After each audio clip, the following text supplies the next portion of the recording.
Olá, Daniel, boa tarde a você e boa tarde a todos que nos acompanham. E para falar da saúde da boca dos bebês e das crianças, aqui comigo no estúdio, o odontopediatra Gilberto Sari. Seja muito bem-vindo e muito obrigada pela presença aqui. Eu que agradeço a oportunidade. O senhor atende no consultório crianças de até que idade? A odontopediatria, tradicionalmente, ela pensa na faixa etária de até 12 anos, né? Claro que isso não significa, né, que a coisa termina por ali, né? É muito comum, e isso acontece também na medicina, né, que a gente às vezes estica um pouco, porque às vezes a gente acompanha crianças desde de pouca idade e eles têm uma certa dificuldade de se desvincular da gente, né? Então, e no meu caso ainda específico, que eu também faço clínica geral de adultos associados, eu não sou exclusivamente odontopediatra, eu acabo, né, isso até é interessante de se ver, aqueles que começaram com a gente quando pequenos e a gente atende. Mas se nós formos pensar numa forma assim, oficial da odontopediatria, seria até os 12 anos de idade, que a gente ainda considera o nosso paciente como uma criança, né? A partir dali ele já começa a entrar na adolescência, na juventude, ele já começa a mudar um pouquinho o foco, né, do tratamento odontológico. O senhor falou de começar, e isso começa quando nascem os dentes para a maioria do entendimento, a maioria das pessoas, sim, mas não é bem assim.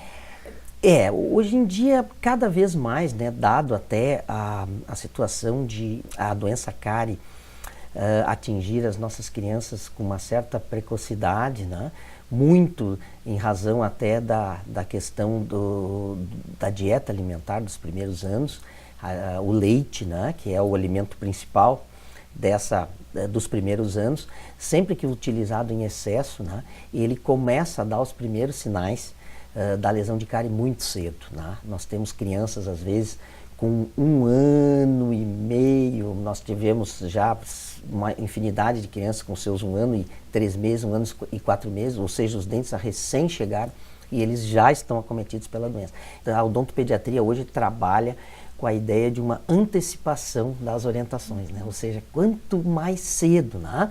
Nós preconizamos assim a primeira visita já no primeiro ano de vida, né? Eu já até falo assim, ó, primeira metade, né? Quando a criança está com seus 6, 7, 8 meses no máximo, né? Que a gente já tem o primeiro contato. Não que se vá fazer grandes procedimentos na boca das crianças, não é isso, mas vamos trabalhar muito na cabeça dos pais, né? Com orientação, com prevenção, com o controle dessa dieta do leite, que ela é de grande risco para a doença cárie, né?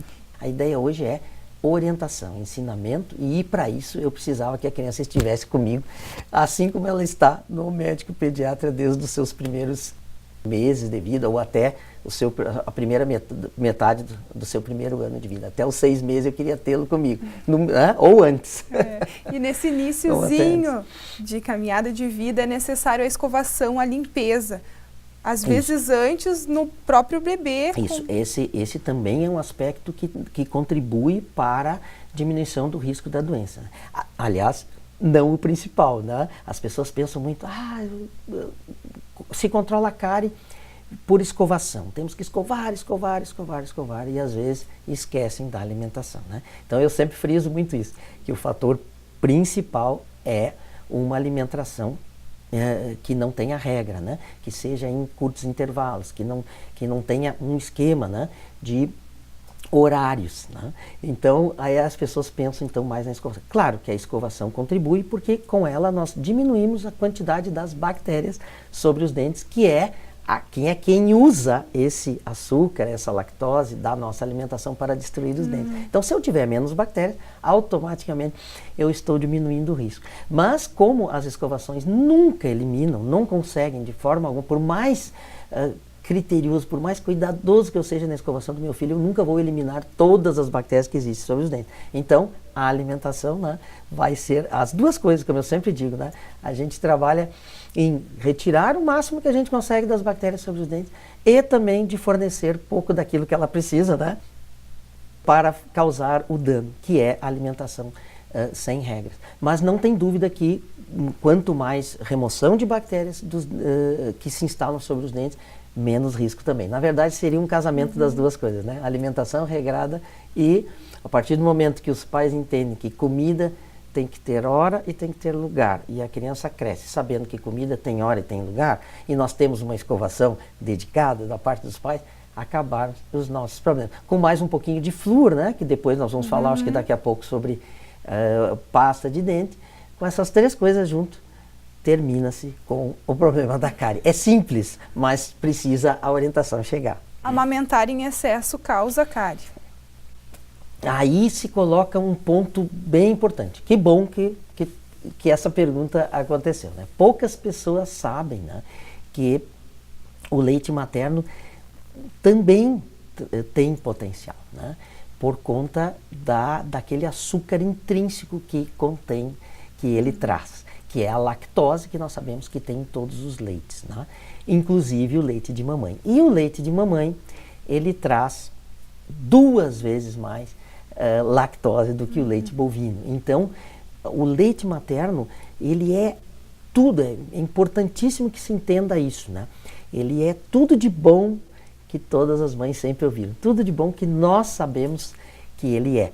Então, ele só tem potencial de nos causar dano, no caso da dentição, quando ele está em excesso, né? Quando ele está em excesso. Então, aquela criança pendurada na mamãe, que mama em curtos intervalos, né? Que dá aquela mamadinha, brinca ali, menos de 10 minutos, e vem para o seio de novo, brinca mais 10 minutos, aí é que nós estamos, porque a cada momento, né, de amamentação, ou isso vale para qualquer açúcar, para qualquer alimento, qualquer carboidrato que seja fermentado pelas bactérias, que ela produz ácido, que é isso que causa cárie, né? A produção ácida que a bactéria faz em cima dos açúcares que nós consumimos na nossa dieta. Para cada momento, nós temos, veja só, 30, 40, 45 minutos em média, isso não é uma coisa matemática, né, de produção de ácido, roubando minerais dos dentes, né? Então, se a criança mama em curtos intervalos, ela vai estar produzindo uma perda em cima da outra, né?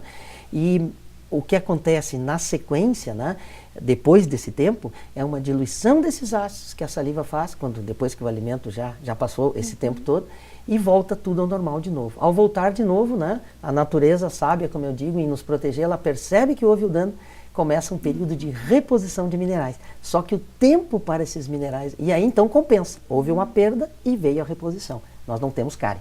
O senhor tinha adiantado que iríamos falar de limpeza. Justamente, o creme dental utilizado pelos pais pode ser utilizado também pelas crianças? Sim, as concentrações são as mesmas, tanto no infantil, aqueles preconizados para criança, como para os adultos no nosso mercado. Então, na verdade, não existe diferença.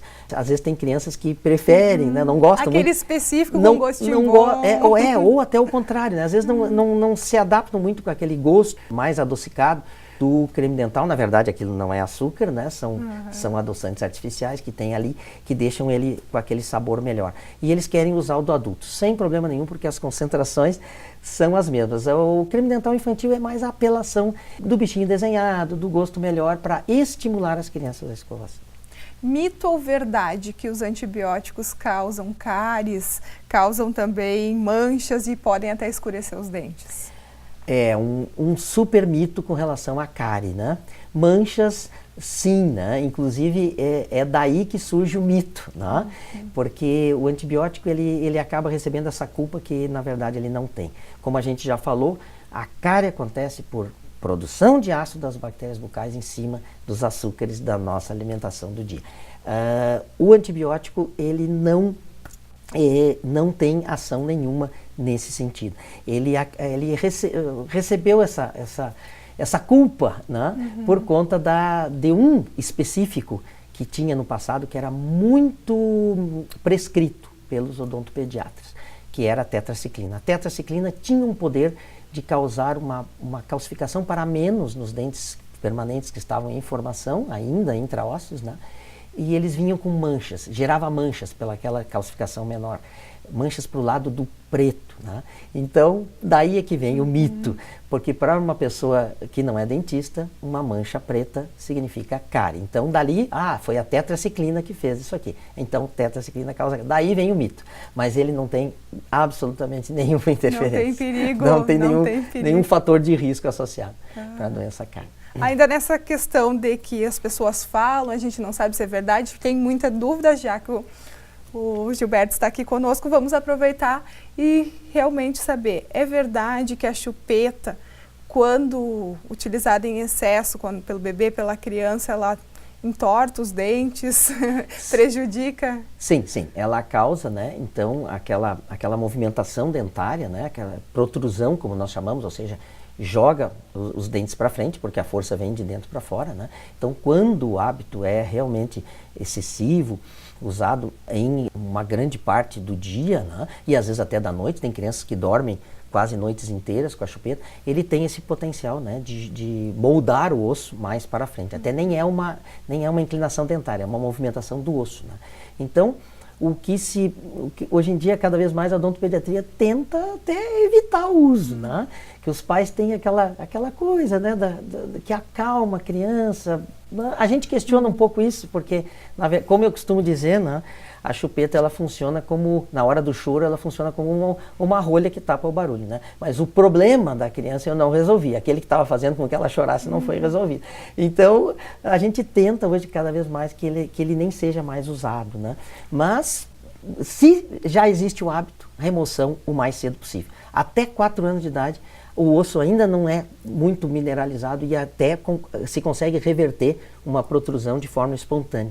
A partir dos 4, só um aparelho vai resolver. Então a gente vai conversando, insistentemente, todos os dias. Tu já está grande, tu não precisa, né?